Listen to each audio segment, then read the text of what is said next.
Di balik lebatnya hutan dan kabut pegunungan Jawa Barat, berdiri sebuah kerajaan kuno yang namanya masih dibisikkan hingga hari ini. Pajajaran, kerajaan besar yang dikenal bukan hanya karena kejayaannya, tapi juga karena raja-rajanya yang sakti, yang diduga tak pernah mati.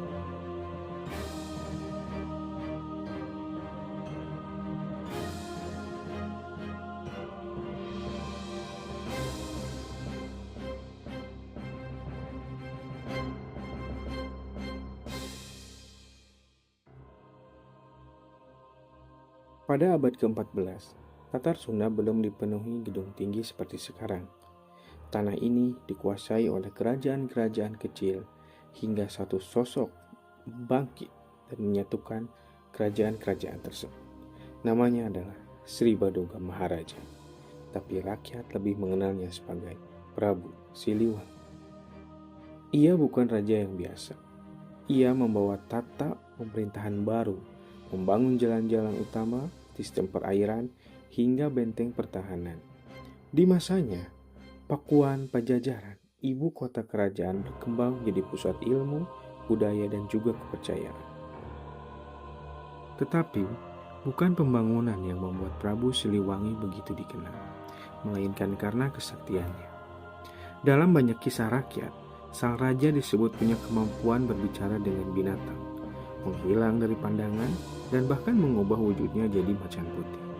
Simbol kekuatan spiritual yang menjaga daerah Sunda. Tak heran hingga hari ini banyak orang percaya bahwa macan putih adalah penjelmaan raja yang masih menjaga negerinya, meski tak lagi terlihat secara kasat mata. Kejayaan Pajajaran tak berlangsung selamanya. Saat agama Islam mulai berkembang dari utara, terutama melalui Kesultanan Cirebon dan juga Banten, posisi Pajajaran mulai terancam.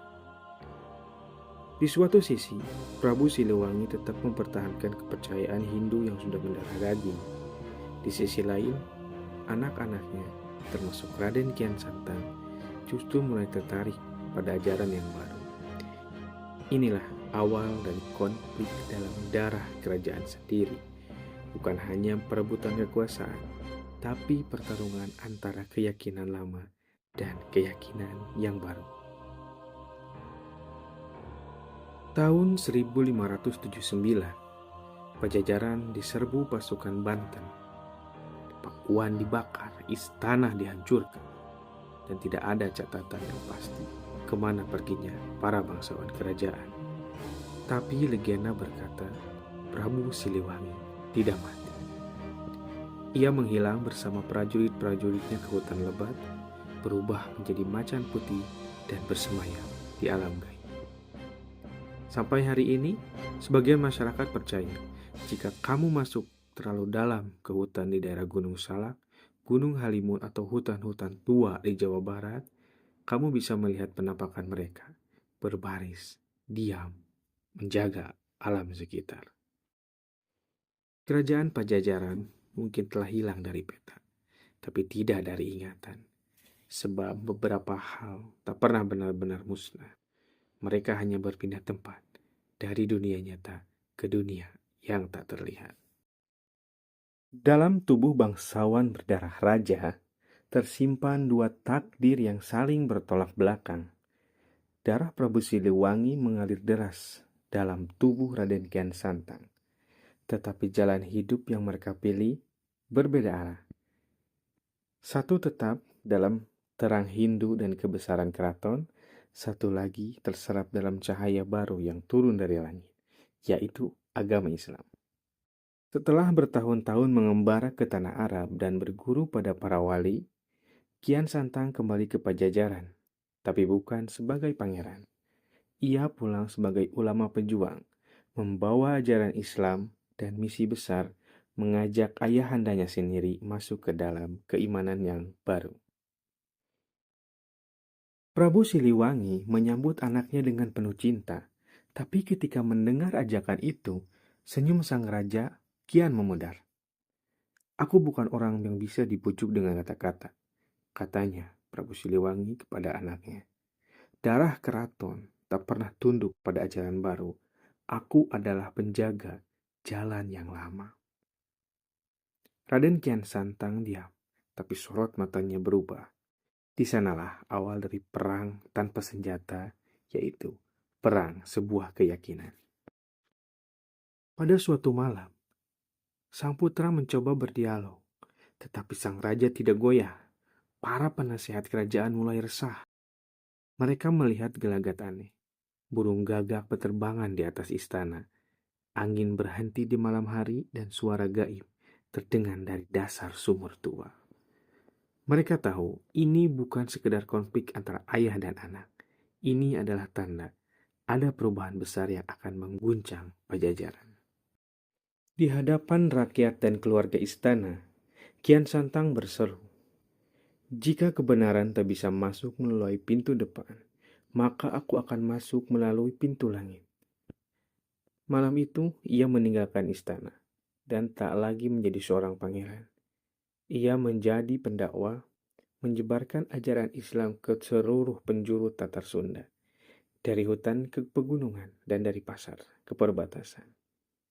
Tetapi hatinya masih menyimpan luka, karena ia tak pernah mampu menuntun ayahandanya sendiri masuk kepada ajarannya.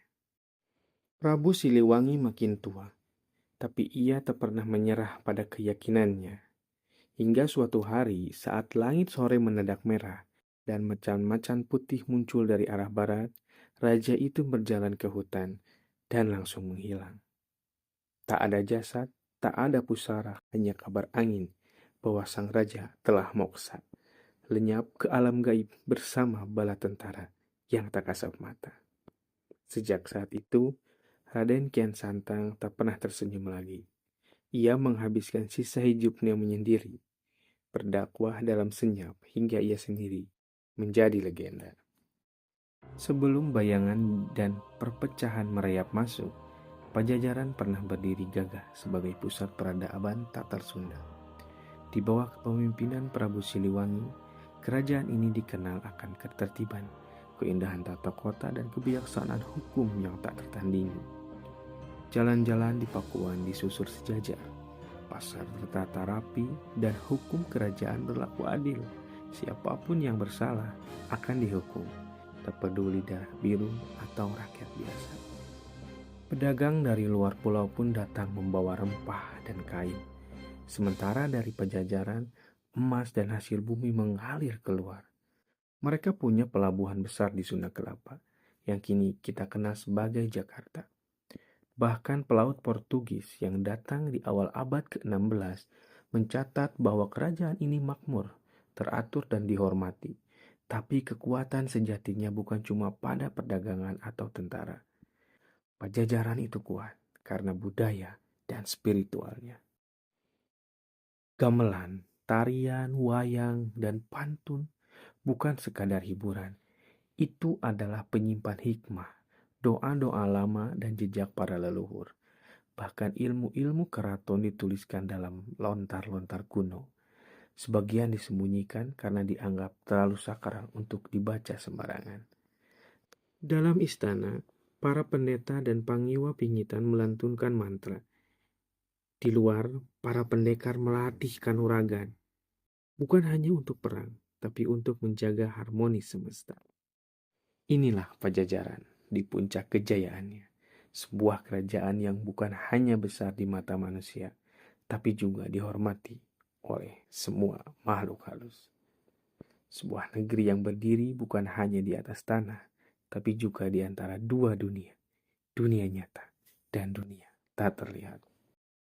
Kini, kerajaan itu tinggal bayangan, tapi namanya tak pernah benar-benar mati. Pajajaran hidup di dalam darah orang Sunda, dalam tarian, dalam bahasa, dalam doa yang dibisikkan ke arah hutan dan gunung. Dan mungkin jika kamu berjalan cukup jauh ke dalam rimba, di antara bukit dan akar-akar tua, kamu akan melihat sekelebat bayangan, seekor macan putih, diam dan mengawasi. Karena sebagian sejarah tidak ditulis, ia dijaga dalam diam.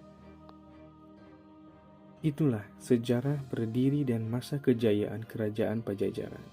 di bawah Raja Prabu Siliwangi yang tak pernah mati, tetapi bermoksa jadi sebuah misteri.